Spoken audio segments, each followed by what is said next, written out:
Well, welcome everybody. I know there's still like a minute or so to go, but as I just wanted to see that you're all starting to come on, and Paul's here and I'm here, which is always a good start to these kinds of webinars, that the two people who are going to be talking on them are actually in the room, so that's helpful. We just might give you a couple more minutes as everyone joins. And as you do that, please remember to put up any questions that you have in the chat, and we'll endeavour to answer as many of those questions as possible.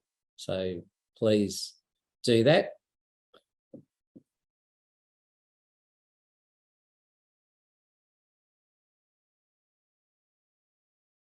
All right. Well, Paul, maybe we'll start. I think it's about 5 o'clock now. Yes, just on the dot. So I'll do some introductions, and then we can start having a chat together.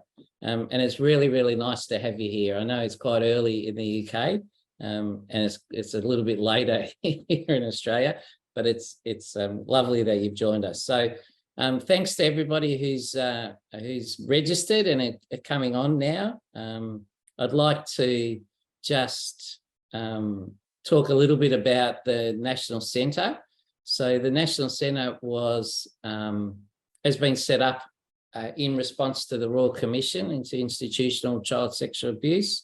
And the three founding organisations are the Healing Foundation, Blue Knot, and the Australian Childhood Foundation. So we're really delighted that we can come together and form the National Centre. The Centre's been running for over a year now, and you've seen a whole lot of activities that we've already started to undertake. But basically, we're here to help the community and the broader set of organisations and practitioners to really change or consider changing or reflect on the needs of victims and survivors across all ages, life stages, and wherever it is that they live. The Royal Commission found a whole range of areas for improvement, and we're part of, hopefully, we're part of the strategy that starts to change some of our approaches and some of our responses to victims and survivors.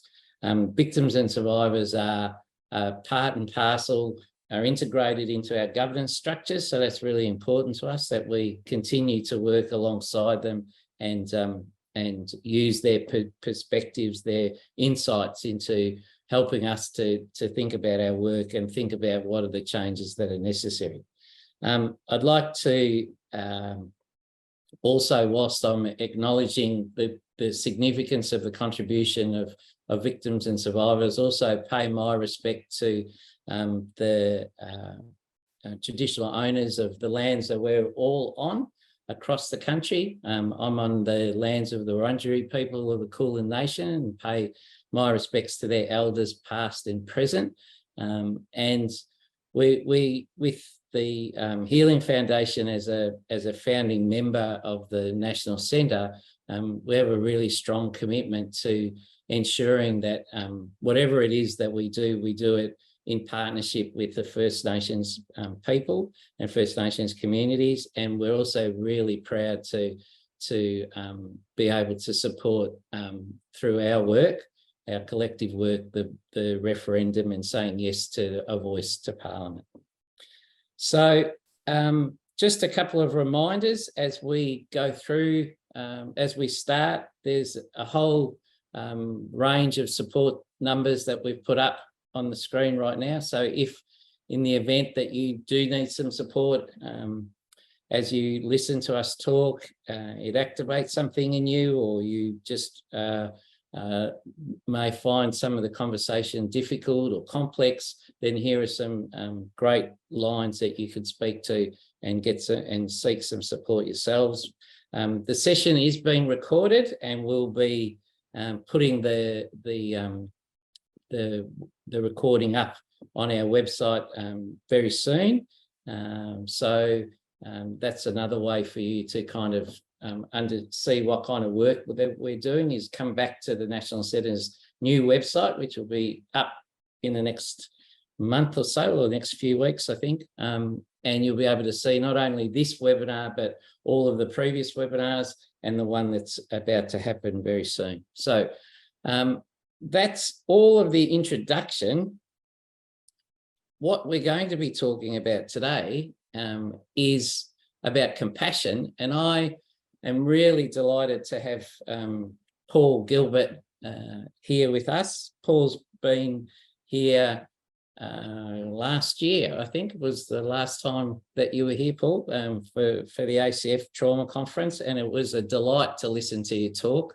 I think compassion is a really integral element of the way that we respond to people who've experienced complex trauma, and you have particular ideas and ways of thinking that always broaden mine. So I'm really pleased that you're here, Paul. I'll just talk a little bit about who you are. You're an internationally recognised clinical psychologist, researcher and author. You're the founder of the Compassion Focused Therapy. You're a professor of clinical psychology at the University of Derby in the UK and created the Compassionate Mind Foundation. You've published over 20 books and 300 academic papers, and you're the best-selling author of Overcoming Depression and The Compassionate Mind. So you're busy, basically, Paul. That's what that introduction tells me. So welcome back to Australia. Well, thank you, Joe, and it's a great privilege to be with you. And had a wonderful time in Melbourne. You were just terrific host, and it was a wonderful conference. Actually, you did a terrific job, and of course, your national centre is just amazing. So it's a privilege to be with you, Joe. I'm looking forward to this conversation. Great, thanks, Paul. So tell us, where do we start when we talk about compassion? Where do you start in thinking about what it means? Well, it's a great opening question, because there are many different definitions of compassion. Some people think it's about being kind and nice and stuff like that. But we take, as you know, an evolutionary view, which is that compassion evolved through caring behavior, primarily. I mean, there are different roots to it, but that's an important one. And that means that when we look at what's happened in the brain, we can see that compassion has been evolving with a whole range of brain systems linked to hormones such as oxytocin, parts of the frontal cortex, how your autonomic nervous system works. So the first point is to get clear that compassion is not just about being nice or kind. We're actually tapping into some very powerful physiological systems which actually are evolved to help people regulate threat. So if you think about children, that's what we're going to be talking about. When children can trust their parents and use their parents as safe objects, when they're distressed, they go to their parent, and their parent, through their care and compassion they show the child, calms them down, supports them and guides them. So compassion really is rooted in these very ancient biological systems that are essential, particularly when children are growing up, because when children receive compassion in their early life, compassionate care, it stimulates these systems, it helps build these systems, and children then develop a sense of confidence in themselves, that they see themselves as lovable and able and capable, and that they have their own rights and responsibilities for contributing to their communities. So compassion is huge. It's a hugely important motivational system, and it's much more than just being a little bit kind. Yeah. And I always, it strikes me whenever you talk about compassion as a motivational system. You just said it again, Paul. What makes you say that? What makes you say that it's a motivational system for behavior or actions, relationships? Yeah, well, we have a thing called social mentality theory, and what this means is that, all life forms are built by DNA, and they are created to pursue the challenges of life, which are basically reproduction and survival. Now, what that means is that we have these three basic motivations. One is the motivation to avoid harm, and a lot of our brain is organized around harm detection, and then anxiety and anger. These are emotions that are associated with dealing with harm. But then we also, all living things, have to go out and achieve resources, gather resources that will support them. So they have to find enough food to eat. They can't just be dealing with threats all the time. Have to find shelter, and they have to go and find mates and form relationships which are conducive to their reproduction and survival. And all living things have to be able to rest and digest for a while. So those are three basic motivational systems. And in there, within those three, are also key social motives. So one motive is, for example, the motive for reproduction. So that means there's a motive system for seeking out sexual partners and reproducing. There's a motive to go and find food. There's a motive for forming relationships in groups. Group belonging is very, very important. So all of these, what a motive is a motive is an evolved system in your brain that orientates you to look for certain things and achieve certain outcomes in order to help you survive and reproduce. And caring is therefore one of those key motives, particularly for primates, avian species as well to a degree. It's absolutely fundamental to the ability of individuals to survive. So it's a motive, it guides you, it has detectors, and it guides you to certain kinds of behaviors. Yeah. And so I think I remember you talking about compassion being not just important for mammals, or it's you can see it across a whole range of animal species. Yes, you can. Yes, you can. Lots of different ways. I mean, basically, it's all to do with caring. What makes compassion more than caring is that humans have a new brain which has a whole range of cognitive abilities. These are things such as our abilities to think and reason, metacognition, and so on and so on. We have the abilities to be empathic and to mentalize. That's a very important competency. And we have the abilities to be mindful and self-aware. We can actually observe our own minds. Now, other animals don't have those in the way that we do. So, we have a scientific mind, we also have an empathic mind, and we also have a capacity for mindfulness. Now, when you put those competencies with a motive, then you end up with motives that are very organized and regulated through the way people think about them. So when we put those competencies to competitive behavior or tribal behavior, we can end up with some very nasty things indeed, as we have done in our wars and our Holocaust and so forth, where we use our intelligence to do bad things. But we can also use our empathy and intelligence to do great things, compassionate things, to take an interest in caring for others. And as you know, Joe, we define compassion, as many people do, as the motive to address suffering, the motive to see it where it exists, and to try to alleviate it and prevent it. So that's the basic definition. That's what it's about. Just like a mother tries to, or a parent tries to be sensitive to the needs and the distress of their infants, and then will do what they can to relieve them, to feed them or keep them warm, whatever it is. But that basic motivation, that when we experience signals of suffering, that we actually want to do something about it, that's absolutely crucial to what compassion is about, really. Yeah. It's important, isn't it, that in the way you've talked about and defined compassion there, it's a response to pain and suffering, Paul. And I guess for the National Centre's whole ethos is around trying to respond to the past pain, but ongoing pain and hardship, adversity, experiences, suffering that victims and survivors of child sexual abuse carry with them, or can carry with them over the course of their life. So we've put compassion into the sort of one of the core elements of what the National Centre is trying to do, because it has that dimension of it, which is around, if we're going to change things in the community for victims and survivors of child sexual abuse, what better way than to attend to their pain, to attend to not only what they've experienced in the past, but the ongoing ramifications of that. So can compassion be focused in to alleviating suffering in a very direct kind of way? I hope that question makes sense.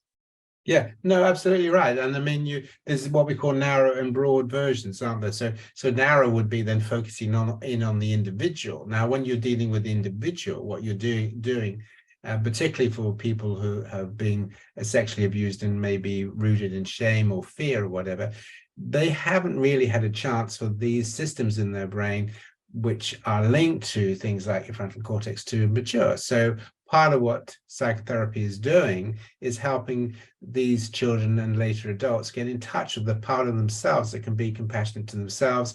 That is the part of themselves that can validate themselves, to mentalize, to be empathic to themselves, and to undermine that sense of shame. So there's a whole range of things we do at a therapeutic level, which is very important. But the other thing I think is very important for what the National Center does is also thinking about not just alleviating, but how do we prevent this, right? How do we work with communities? And you came and talked to me on my interviews about the importance of working with communities in order to prevent child sexual abuse. So compassion is not just about responding now, it's also having this understanding of the causes of suffering and how do we set about preventing it. So you're quite right about that. We can have compassion which is focused in on the individual, but we can also have this issue of how do communities recognize, be sensitive to the issues or the potential threats of sexual abuse, and are able to take action as a community. What gets in our way to being compassionate? You would think that it's what we all have a tendency to do, but then compassion isn't necessarily a kind of an easy approach to pain and suffering, or it doesn't always come naturally to us as a community to try to alleviate pain and suffering. What gets in the way? Yeah, that's a great question, Joe, because we always talk about facilitators and inhibitors, and you can do a lot of things that will facilitate compassion, but if you don't address the inhibitors, you're going to get tripped up. So thinking about the individual, there are many things in the individual that stops them from accepting compassion. Often self-criticism, it was my fault, or I don't deserve compassion, or compassion is just being nice to myself, or whatever. So misunderstandings about what compassion is, and also the idea that they don't deserve it, or people will sometimes say, yeah, but if you actually knew what went on, or if you knew what goes on in my mind, you wouldn't think I deserve compassion. So there's a lot of pushing away, what we call fears, blocks, and resistances to compassion. And then, of course, when it comes to communities, communities can be very worried about, it's almost like the bystander effect, where we don't want to get involved and we don't know what's happening. It's not for us to do X or Y. And of course, communities can struggle when individuals have the bystander effect. They think there might be something, but they don't want to get involved.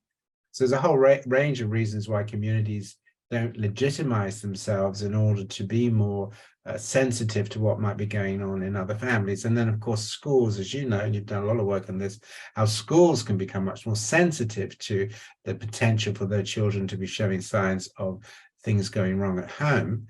So, helping people overcome these barriers of this is quite my area. And of course, we also know that people, when it comes to suffering, are very quick to put up the gates. It's like with immigrants. So, well, they're not our responsibility. We can't be dealing with them, blah, blah, blah. So there's a whole range of reasons why people actually don't act on compassion, and sometimes don't act even when they want to, because they think it's not their place, or they'll get into trouble, or people will reject them, or they'll make a mistake. So understanding and giving teachers and giving communities which is what you do, which is fantastic, the skills to be able to recognize, and the skills to be able to intervene with children that come into their orbit of attention, I think is phenomenally important. So sometimes, and again, you're much better equipped to talk about this than me, just lack of awareness, lack of confidence can be a big inhibitor for why people don't notice or take action. And I can sometimes, I think in my experience, it's also about it's a lack of understanding as to what children need, for example. We sometimes don't or we've forgotten what childhood is like, or we don't engage with it, with its meaning that is important for children, and therefore we find adult kinds of answers that aren't always helpful to children.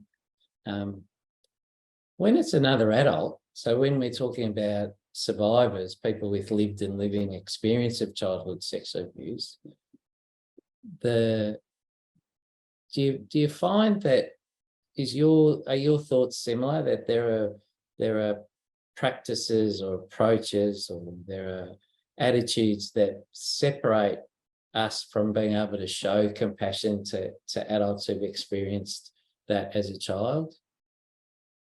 Yeah, it's interesting. I think so. I mean, partly because people, particularly when you get into the more, shall we say, serious mental health difficulties, where individuals are dissociating, or they have drugs and alcohol problems, or they may become abusers themselves. So, there's a whole range of consequences that spring out of the effects of being sexually abused as a child. They can have knock-on effects to how the adult is. And while we're, reasonably okay in working with a depressed and withdrawn individual, because that doesn't when we actually are dealing with the more violent consequences of sexual abuse, then people become much more concerned about that. But once again, and again, your center is fantastic about this, it's really about education and providing people with the skills of how to work with individuals who are showing those manifestations of early life trauma. Early life trauma really messes up your brain. I mean, there's no question about that. And we have to be absolutely clear with people that we're not dealing with people who've just got dysfunctional beliefs or something. We're dealing with people whose brains have been messed with. And therefore, we have to create the context for them to begin to experience compassion from the therapist or the community or whichever group of people are working with them, such that they can then begin to experience these.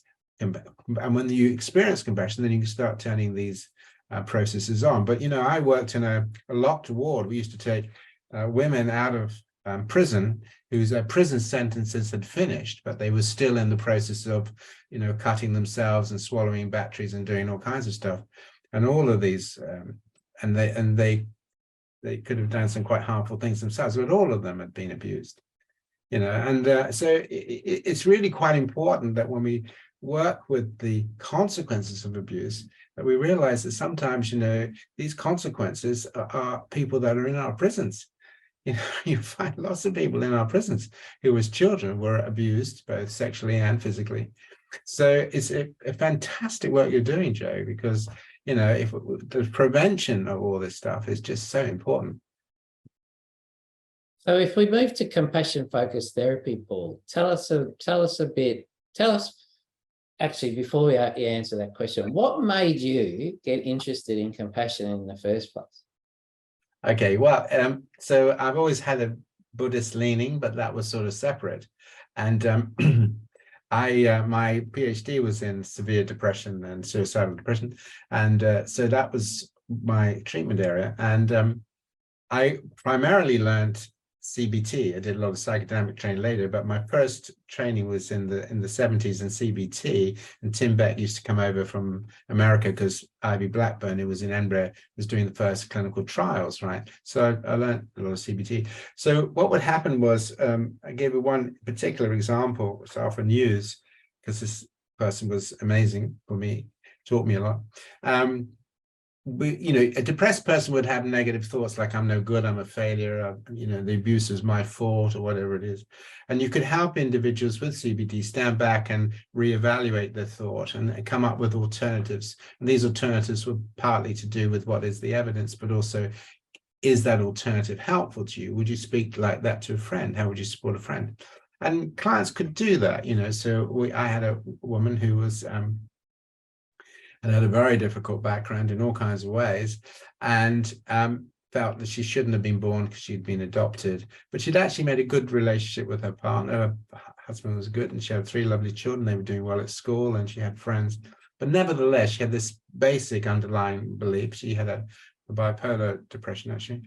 And so we're doing cognitive restructuring. So she'd had this idea, I feel I shouldn't be here. I'm intrinsically unlovable, basically, because I get angry and stuff. But she could write down her alternatives, but actually I've got, my husband cares about me, my children are doing really well, and they love me, I've got friends and everything. And she said, yes, I know that's true, but it doesn't really affect the way I feel. Yeah. So I said, oh, right. So I wasn't sure what to do. So I said to her, well, how do you hear them in your mind then? I mean, when you're seeing these alternative thoughts, how do you hear them? Can you speak them out as you hear them? Now, she was a little bit embarrassed. She said, do you really want me to do that? I said, yeah. She said, okay. So she looked at her thought. She said, come on, you're doing cognitive therapy, aren't you? You got a husband who loves you. You got 3 lovely children. You've had a job. You've got friends. So it turned out that the hostility was being carried in the emotional textures, you see. So the obvious thing then was to say, well, what about if we keep to the same cognitive changes, but this time imagine a really compassionate part of you that has a real desire to see you and have a kind voice. And she said, what are you talking about? I'm not doing that. That's crazy. I'm not going to do that. That's weak. That's pathetic. I'm not, what's this kindness stuff? I don't need kindness. I'm just going to make myself believe this. So it was that. And of course, that was the background she came from. I'm going to make you, so that was the background. So that was her kind of way of dealing with it. And then the third shock. So the first shock was the hostility when people were trying to be helpful, say helpful things to themselves, but in a very hostile way. Then they didn't want to do the compassion stuff. And the third thing was that if you have trauma in your attachment system, like childhood sexual abuse or physical abuse or neglect, right? All motivational systems carry their own trauma.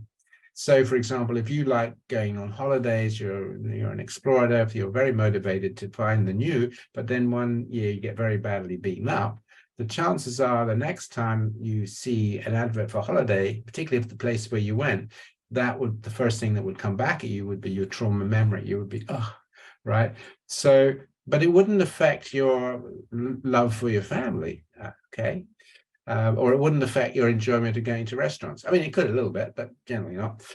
So but if you've got trauma in your care system, what it means is that when you start to engage in the feelings of compassion, the feelings of being connected, the feelings of being cared about, that activates trauma. So that was a real shock. So we were doing this compassionate stuff with these clients, and they would say, I don't like this. This is a pile of shit. What are you doing? I mean, I just feel terrible. And of course, what we were doing, and we hadn't realized at the time, was we were triggering trauma memories in the care system. So that then led us on to the therapy is about how do you deal with the trauma in the care system, which can be physical, it can be neglect, it can be bullying, it can be sexual abuse, of course. So that had to be part and parcel of the journey into helping people become compassionate, because unless they would get their care system working and they could generate feelings of care for themselves and feel care coming from the therapist, they weren't going to be moving. But when they started the process, of course, all these horrible trauma processes activated. So that's how we began with the compassion focused therapy, of realizing that a lot of these individuals have quite a lot of hostility. They find it very difficult to generate positive affect or kind affect to themselves, very hard. And they don't trust it from coming out from other people. Why are you being kind to me? What the hell do you want? So there's a whole range of inhibitors of why they can't do it. So that's what the therapy is about. That's such an interesting story, Paul, that you've just told about the hostility that some people are carrying with them in relation to themselves. That's what you're saying. There's a hostility about their own, about the perception of themselves. Yeah. I mean, all kinds of things, and in the more serious cases, people literally hate themselves. You get a lot of self-hatred, and they're cutting and doing all kinds of stuff, and this shouldn't have happened to me, and blah, blah, blah, and I should have, all kinds of reasons why we get self-hatred. Now, the other thing with a lot of that stuff is, of course, sometimes it's a bit Freudian, really, but you find individuals who carry a lot of self-hate for themselves also carry a lot of hate for other people, but they can't process that because it's frightening to them, for the people who have harmed them. And particularly if you've got issues of conflict between, should I love my parents? Should I betray my parents? Should I blah, blah, blah, blah. All of that stuff can produce quite a lot of turmoil and conflict for people. So it's an excellent point you made. Yeah. I'm going to encourage our audience to ask questions in the Q&A so that I can pass them on to you, Paul. So I'm going to, hopefully we'll start getting some more questions coming up soon.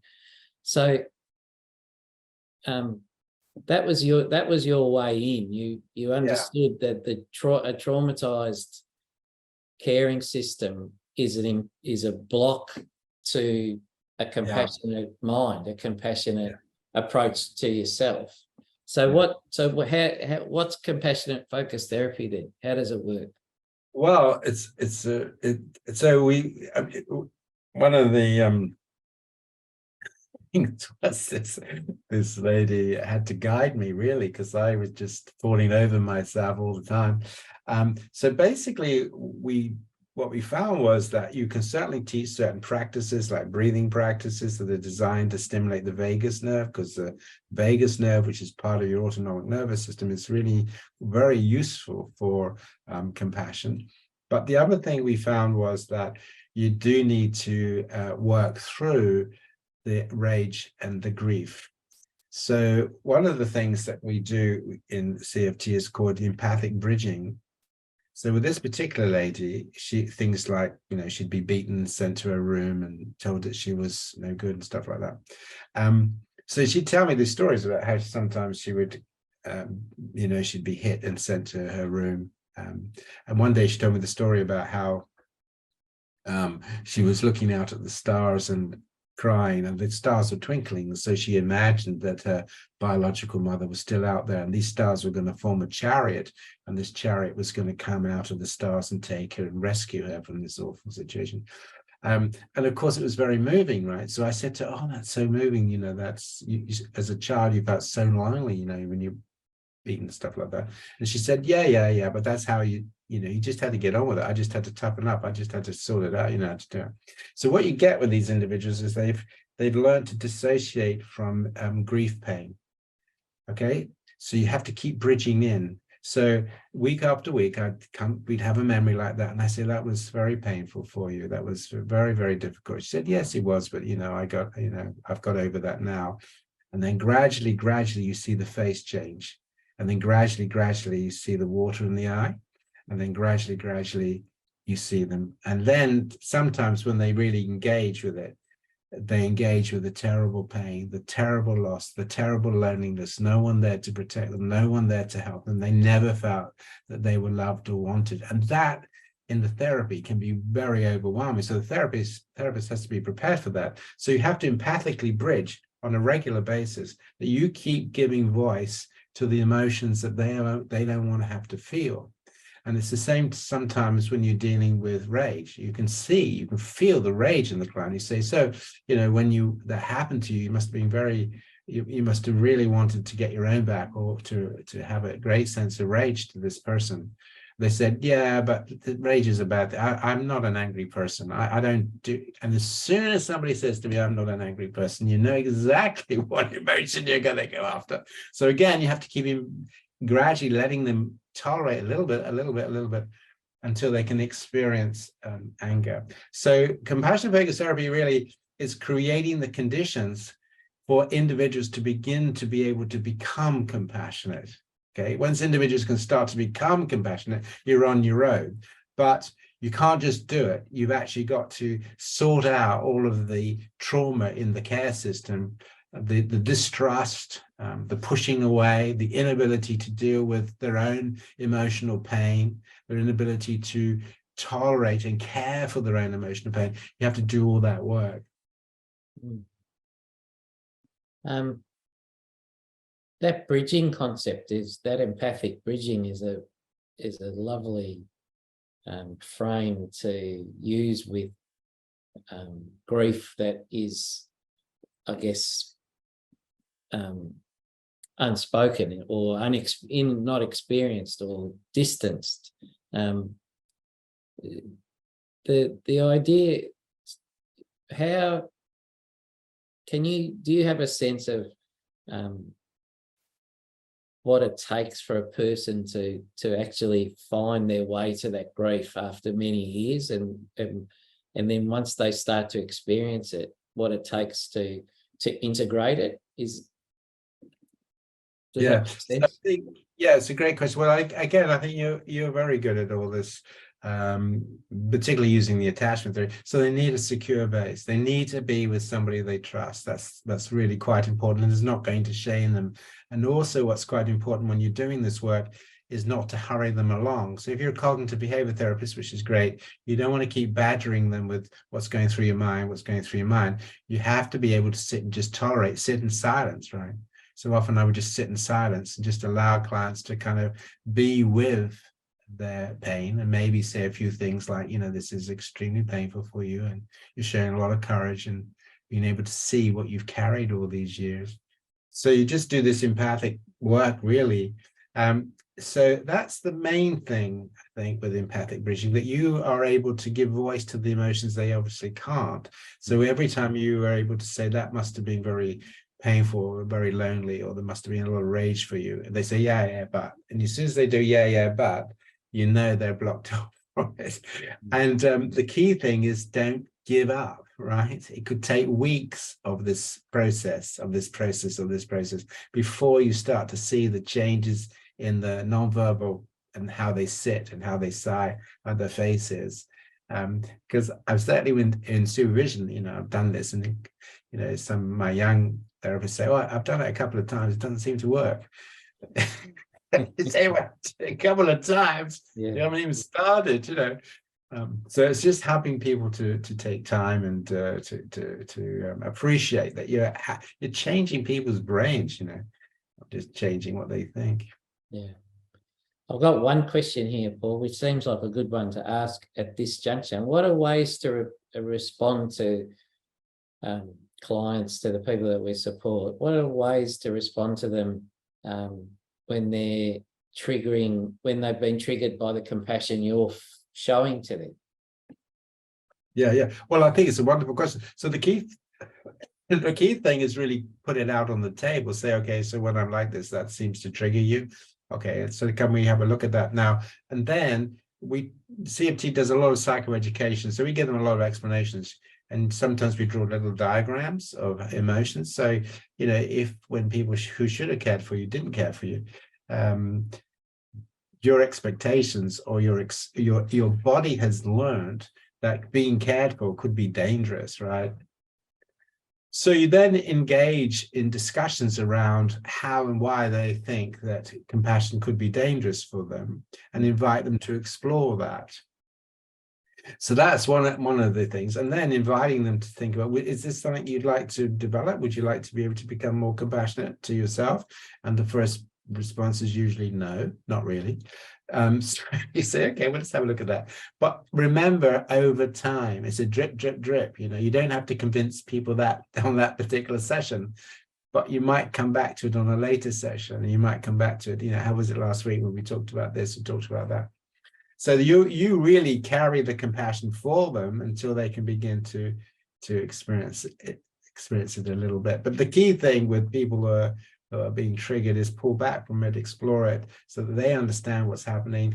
They see that it's perfectly reasonable to be pushing back at compassion, because you know, they've got a lot of fear rooted in the system. There's nothing abnormal about them. They're reacting perfectly normally to the fact that, you know, their care system has got a lot of fear in it. So you de-shame it, you explain it, and you work out together how they would like to take step by step, working to reclaiming it, because after all, it's their system that's being poisoned, and you know, we have to take that out. That's not their fault, you know.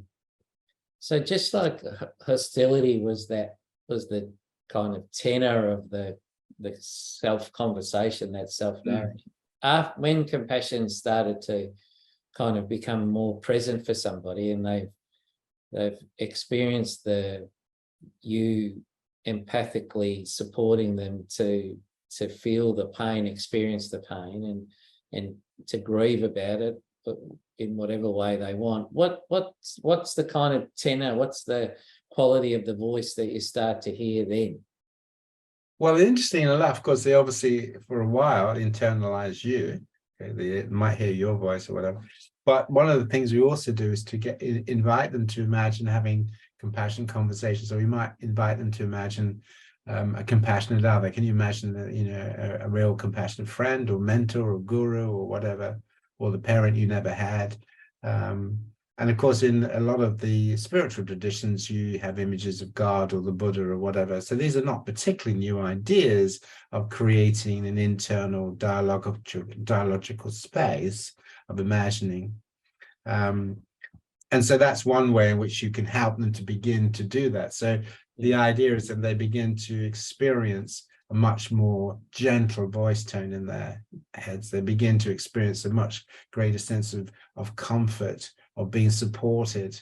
So if things have gone wrong for them, they can actually generate a more emotional texture of support, helpfulness, and kindness, and so forth. So that's what begins to change. And the relationships around people, do you do any work with those relationships? So that's the work with the individual. Is there an element of how you work relationally, either with the family, a partner, or, if you can do that, that's terrific. To be able to do that and helping. I mean, I can talk to you a little bit about couples work, but I mean, so yes, there are compassionate ways of working with families. And again, the key thing is helping them understand, what are we about? We're about working with a system that really has very powerful impacts on your brain and your body, and talk to them a little bit how that works. So if you can tap into that system, then that's great, right? So it's fairly easy to explain this. We say to people, look, if you're really hungry and you see a meal, what happens in your body? And they say, oh, my saliva goes. Okay, so what happens if you just fantasize a meal? Oh, yeah, it's the same thing, right? If you see somebody that's making you angry, what happens? But what happens if you just imagine having an argument with somebody, right? So what we imagine, what we think about, is designed to stimulate different physiological systems. We also use the example of sexual fantasy. Now, we wouldn't use that with people who have been sexually abused, but as a general example, it's quite useful for people to realize that if you see something a bit sexy, or if you just imagine it, you can stimulate a very small set of cells in your brain on purpose that will release hormones. You're doing all of that through imagery, all right? And people know that, but you can also stimulate systems in your brain and your body through compassion imagery. If you engage in compassion imagery over time, you will be stimulating these biological systems, which have been wired in by evolution. They're there, but they're all closed down if you've been traumatized and so forth. So using these imagery systems will help people to begin to stimulate these systems, get these systems going again, so they can then use it. And as they use it, so you hear the inner voice tone begins to warm up, this sense of comfort, the sense of support begins to warm up, because if those systems are not working, they won't feel it. And we have a colleague in America who's done some work showing that with compassion focused therapy, if you get what is called heart rate variability change, all of those things change. But if you don't get those changes in physiology, then it gets a little bit flat. So going after the physiological systems, getting them working, doing the breathing exercises, doing the imagery exercises, doing the practices is really important for how they then begin to experience. And as you say, the voice and the head begins to get more friendly and warmer. I've got this lovely question here, Paul, from somebody in the audience. They've asked, do you have any advice or guidance for the significant group of practitioners who themselves have lived experience of child sexual abuse about the use of compassion for their clients and for themselves? Yeah, what a wonderful question. Yeah, we know a lot of people come into psychotherapy because they haven't had such good background. So that's very important. I think the key thing really is that the therapists are able to understand how to use these practices and to use them with themselves. There is actually a book called Compassion Focused Therapy from the Inside Out, written by an Australian, actually, someone up in Byron Bay. So actually understanding these processes within oneself is very, very helpful. indeed. So yes, you're quite right about that. And then as you begin to use them, if you use some of the mindfulness and some of the compassion practices with yourself, you'll understand where the difficult areas are. But I think it's true for all therapies. If you're only doing therapy to somebody and you haven't really are able to use it for yourself, it's like people who are, doing things with people who are frightened, but they never would do anything that they're frightened about. They won't deal with their own phobias, but they'll help people deal with, their. So all of that stuff, I think, is a really important issue. And the more in tune you are with your own compassion, your own ability to deal with your own traumas and stuff, the better, really. And the experience of compassion kind of leads to another experience of compassion. I've heard you say that before, something along the, I'm paraphrasing you because you usually say it a lot better than me, but the actual experience of either self-compassion or compassion towards another is one of the biggest motivators to keep doing it. Would you say that? Yeah, that's right. And being open to the compassion from others, and also being more discerning. Because the other thing that you'll know, again, better than me, is that sometimes people who've come from these abusive backgrounds, they're not very discerning at the partners they pick up or the friends they pick up. So you can get into cycles of abuse, which is really quite important. So it's a very important point you make, this, is that the relationship they have with other people is also extremely important. And we also find that as they become more compassionate with themselves, they do become more empathic and compassionate with other people. And there is actually a therapy called mentalization by people like Peter Fonagy and Patrick Luton, which is about helping people with these backgrounds to become more empathic to others, because they're sometimes not very empathic to others because they haven't needed to be. They just needed to defend themselves. They're not very good at reading the minds of others. So again, I think the point that you make is a very important one. It's not just all about what's going on in and around, it's about how they create compassionate, caring connections around them and disengage from toxic relationships. We did this big study in Portugal with forensic youth, young people in prison. And one of the key problems was the problem you mentioned, is that they would say to you, yeah, I'm feeling much better, but I've got to go back to my family. And they're a criminal family. I can't see how I'm going to, so it is very difficult for helping some individuals who are in abusive relationships or toxic experiences. You try to get them out.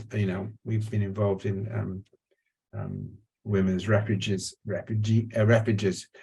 for a while, but it can sometimes be really quite difficult because you get into these cycles of abuse, which children have been abused, and so they get into abusive relationships and so on. So, but changing the social context is such an important thing, yeah. And so we've started off broad and we've come back in narrowly, and maybe if we sort of move back out a little bit like an accordion. I used to play the piano accordion when I was a little boy, so it's the Italian kind of interview style, out, in, out.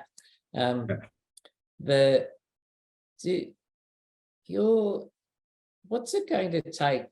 Is there a possibility? Is there an opportunity that we have as societies to find our way to more compassion as a more ingrained quality in us than what we seem to be heading down in certain places and in certain contexts? Sure. Well, yeah, I mean, it's very easy when you look around the world to become pessimistic. And for sure, I mean, one of the things that we're very keen on, as you know, Joe, in the Compassionate Mind Foundation, is to talk about we need compassion for the dark side, right? Yeah. And we need to own up to the fact that humans are potentially an incredibly nasty species. We are absolutely vicious. I mean, if you look at our history of our wars, our slavery, our torture, I mean, 30% of Romans were slaves. Many societies have had huge slave undercasts. And of course, in a lot of all of that stuff, those slaves, you have child sexual abuse going on all the time. I mean, it was just a part of life. It wasn't regarded as it is today. So if you look at, if we become honest with the fact that humans are potentially a very nasty species, and particularly in certain contexts, they can become extremely nasty. We know that when people go to war, they just change. You look at what's going on in Ukraine. Mhm. But on the other hand, you can also look at where we've come from and what we're doing now. I mean, the very fact that your organization exists is a flag of hope. What it means is that, yes, okay, there are, humans can be really nasty and very destructive, but we can also stand against that. We can also work against the dark side. The thing I have slight worries with when people say, oh, our natural position is compassion. No, it's not actually. It is maybe in small groups and small families, but generally speaking, the history of humanity shows that we have a very serious dark side. And it's important not to confuse this idea of basic nature with some of the Buddhist ideas, which is much more to do with consciousness, self-transcendence, and non-duality experience. That stuff is what they're talking about. But the humans themselves are they can be wonderful and they can be terrible. So if we look, slavery is now not what it was. I mean, it's still pretty bad in the world, but it's nothing like it was. Our attitudes to children is very different than it was 500 years ago. So I think that we're on, if we can see ourselves as, carrying the lantern of compassion, and yes, we've got huge steps to take, but we've come some as well. So always carry the hope. Yes, we've got huge problems and humans are really nasty, but if we all stand together, if we work together, if we do the kinds of things you're doing, developing these national centers to address these issues, I mean, that's a real cause for hope. That's new. You wouldn't see anything like that even 40 years ago. You wouldn't see anything like your center even 40 years ago. And now think of all the wonderful things you've done, all the people you brought together, the conferences or the consciousness raising about sexual abuse you've done. I mean, it's extraordinary. So, it's people like you really that gives me hope.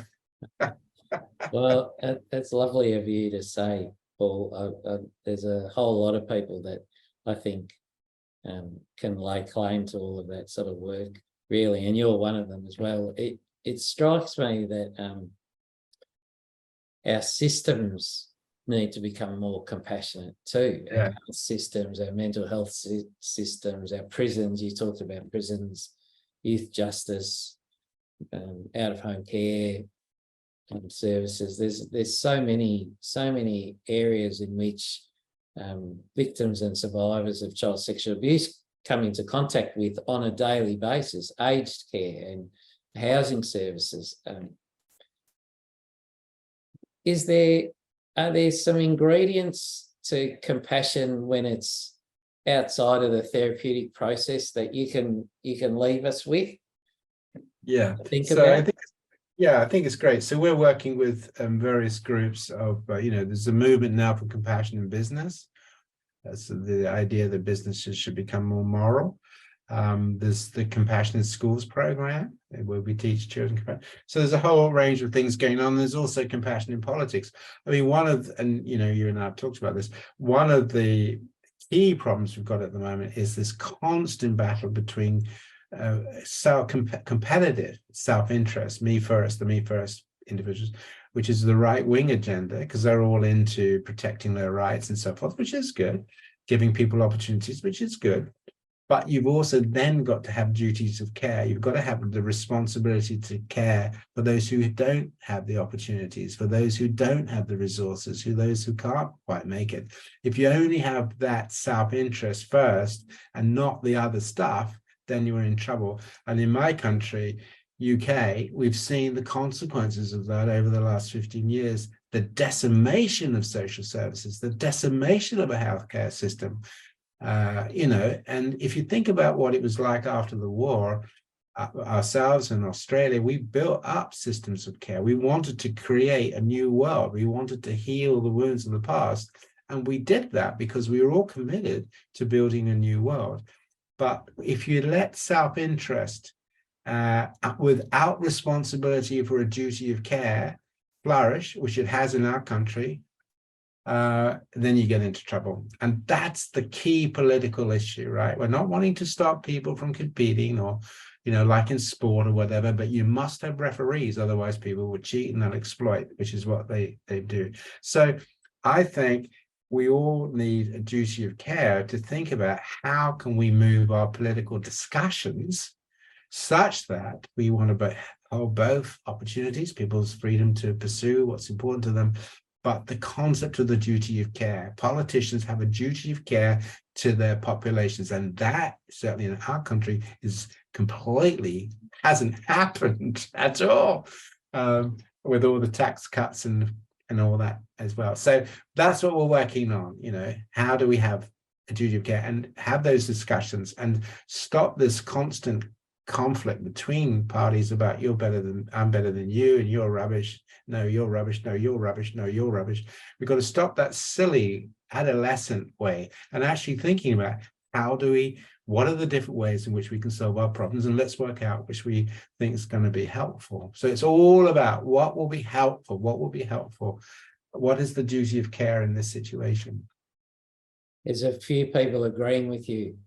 As you said, duty of care and our duty of care and responsibilities across society. So the last question, Paul, is how would you be mindful and avoid compassion fatigue? Oh, it's a wonderful question, though. Thank you so much for that. There is no such thing as compassion fatigue. Okay.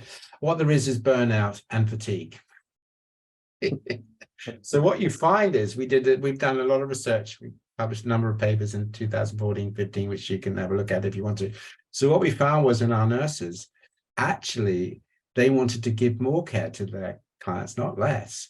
But the problem was they had been so overworked that they were just exhausted. They didn't want to do it anymore. I just can't, I just can't face another crisis. I can't face another abuse. I'm just overwhelmed by it. Or it's not that I don't want to, like I don't care anymore. I mean, I've had enough of this. I'm off to, have a holiday in the Bahamas or whatever. And often that sense of not being able to do it anymore, I just can't do it anymore, was a source of depression. They got depressed about it. It wasn't something that they thought, oh, this is great, I don't want to do this anymore, isn't this wonderful? No, they didn't feel that at all. They were actually quite depressed that they'd lost their oomph, as you were. So that, yeah, people get burnt out. There's no doubt about that, and they don't want to engage anymore. We also did some work with COVID clinicians, and again, they were burnt out. There's only so many times you can see somebody dying when they can't breathe. So it's not that they don't want to care anymore, it's that it's just overwhelmed them now. And so they need rest. They need opportunities to come out of the system, to rest, to recuperate, regroup. And maybe they will come back as clinicians, maybe they won't. But they never lose the motivation to be compassionate. And they're always very keen. If other people can do it, that's great, right? Whereas if you've got compassion fatigue, you say, oh, well, we don't want to do it at all. I'm not bothered whether my hospital gets blown up or not. I don't care about that. That isn't what it is. So the compassion fatigue is a misnomer, and it's used very much by management because then we can blame the individual. Oh, it's not about the system that's driven you to be exhausted. It's about you. It's because you can't cope, right? You got this thing, which another label that we're going to call compassion fatigue. You see, we diagnose you with it. But actually, it's not that. It's something I feel quite passionate about.